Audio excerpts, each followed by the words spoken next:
पहला साथियों, cabinet mission, संविधान सभा तथा अंतरिम सरकार का गठन। तो ब्रिटिश प्रधानमंत्री इटली लिबर पार्टी द्वारा भारतीय नेताओं से बातचीत के लिए किस संसदीय दल का गठन किया गया? कैबिनेट मिशन का। कैबिनेट मिशन कब भारत आया? 24 मार्च 1946 को। कैबिनेट मिशन की अध्यक्षता ब्रिटेन में भारत मंत्री लॉर्ड पैथिक लॉरेंस द्वारा की गई तथा इसमें शामिल 2 अन्य सदस्य थे, स्टैटफोर्ड क्रिप्स तथा एवी अलेक्जेंडर। कैबिनेट मिशन के भारत आगमन के समय कांग्रेस के अध्यक्ष कौन थे? मौलाना अबुल कलाम आज़ाद। कैबिनेट मिशन के आगमन के समय भारत का वाइसराय कौन था? Lord Wavell. कांग्रेस के किस प्रमुख नेता द्वारा कैबिनेट मिशन का पूर्ण समर्थन किया गया? महात्मा गांधी द्वारा। कैबिनेट मिशन का प्रमुख प्रावधान, भारत की एकता बनाए रखी जाए, मुस्लिम की पाकिस्तान की मांग अस्वीकार कर दी गई, भारत एक संघ होगा जिसमें ब्रिटिश प्रांत तथा देशी रियासतें शामिल होंगी, संविधान सभा का गठन किया जाएगा जिसमें प्रांतीय विधानसभा तथा देशी रियासतों का प्रतिनिधि शामिल होंगे। कैबिनेट मिशन योजना को स्वीकार करके मुस्लिम लीग द्वारा प्रत्यक्ष कार्रवाई दिवस कब मनाया गया? 16 अगस्त 1946 को। प्रत्यक्ष कार्रवाई दिवस के दौरान हुई हिंसक घटनाओं को शांत कराने के लिए गांधी जी कहाँ गए? नोआखाली, वर्तमान बांग्लादेश में।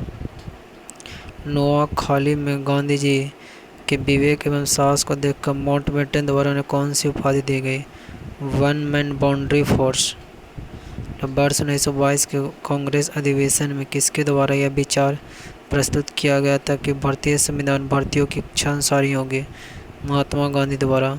संविधान सभा के गठन का प्रावधान किस मिशन के अंतर्गत किया गया? कैबिनेट मिशन के अंतर्गत।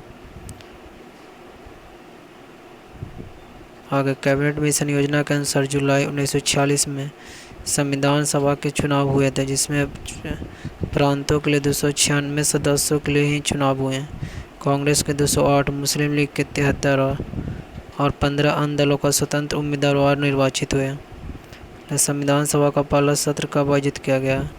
9 दिसंबर 1946 को। 9 दिसंबर 1946 को संविधान सभा का किस स्थायी सदस्य चुना गया? डॉक्टर सच्चिदानंद सिन्हा को। 11 दिसंबर 1946 को संविधान सभा की दूसरी बैठक में किसको स्थायी अध्यक्ष चुना गया? राजेंद्र प्रसाद को। वाइसराय बेवेल द्वारा किसे अंतरिम सरकार बनाने का निमंत्रण दिया गया? जवाहरलाल नेहरू को। जवाहरलाल नेहरू के नेतृत्व में अंतिम सरकार का गठन 2 सितंबर 1946 को।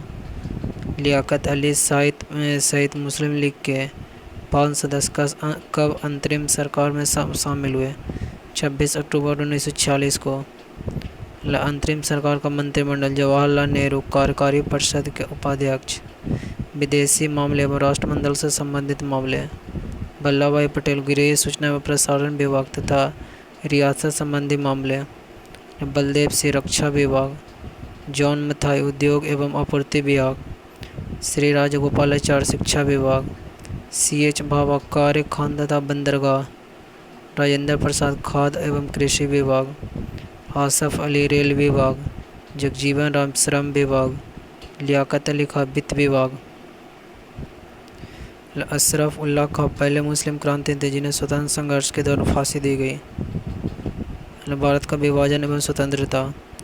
20 फरवरी 1947 को किस ब्रिटिश प्रधानमंत्री द्वारा जून 1948 से पहले भारत छोड़ने की घोषणा की गई? क्लीमेंट एटली के द्वारा। क्लीमेंट एटली ने लॉर्ड बेवेल के स्थान पर किसे वाइसराय नियुक्त किया गया? Lord Mountbatten. माउंटबेटन द्वारा विभाजन के साथ सत्ता हस्तांतरण की योजना कब प्रस्तुत की गई? 3 जून 1947 को। किस योजना को 3 जून योजना के नाम से भी जाना? माउंटबेटन योजना को।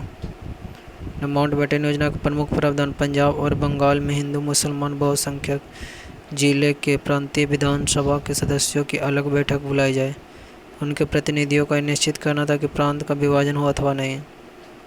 विभाजन होने की दशा में 2 डोमिनियन भारत पाकिस्तान तथा संविधान सभाओं का निर्माण किया जाएगा।